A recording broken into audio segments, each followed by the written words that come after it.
Mr. and Mrs. Simons, this is Grant Putnam Landscaping. Just want to shed some light on our thoughts as far as your property. One idea is to take the Japanese maple, which is to the right side of your front door. It's a real specimen piece. Transplant that into where the light is. Create that as a nice focal point. Put a bunch of ground cover such as vinca underneath it. Put some lights underneath it, and it will give you a really nice entrance piece as you pull in the property. It doesn't make sense leaving grass here in the center. Then as far as the front of the house, our thoughts are to try to give the house a little bit of structure with adding some height at different strategic points. Two obvious spots would be trying to frame the door, so having maybe upright holly bushes on the right and left side of your door. Most likely another upright evergreen that's not going to grow too big, such as the spruce that was there before, but maybe something like a Japanese umbrella pine, which is a very slow growing upright evergreen tree.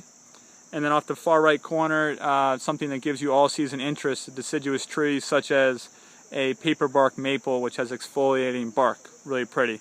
Then the thought is to take that area, create about half lawn, half bed space.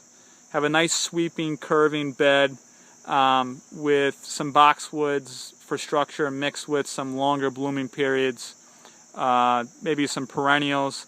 Again, trying to get an all-season landscape for both sides of your house in the front here, but keep it clean, crisp, not too many elements.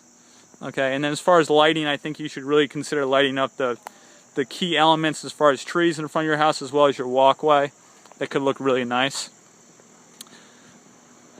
Coming over here, the thought is to add possibly 3 columnar growing trees, such as like a fastigiate hornbeam behind the wall. It'd be really nice because you could see it from a lot of different directions when you first pull in the driveway from a curb appeal and also from your entertaining area in the back. In between those trees, with again these trees would be behind this wall. In between the trees I would add hydrangea, which bloom all summer, and they love that morning sun, afternoon shade, so that would be a really nice understory of plantings underneath those trees. And then in the front, the concept is maybe some large boxwood, maybe 1, 2, 3 large boxwood, and then some colorful plants, low growing plants in between those structure items such as the boxwood.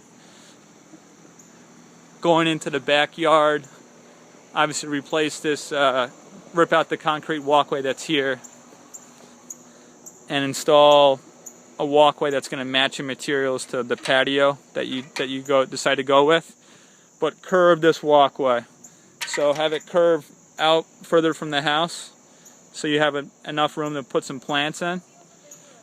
Then we already talked about the patio structures, how that would be set up.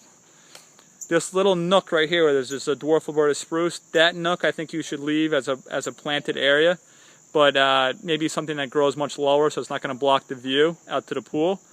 And then over here maybe just leave lawn. That I think, and then in the back out here we think you should remove the crabapple, put in another low growing tree such as a Japanese maple in this area, and then plant around it, but that would be your centerpiece. Leave the Hinoki Kama cypress, which is the tall evergreen tree behind it. So that would be the basic concept, and looking forward to talk to you about this again.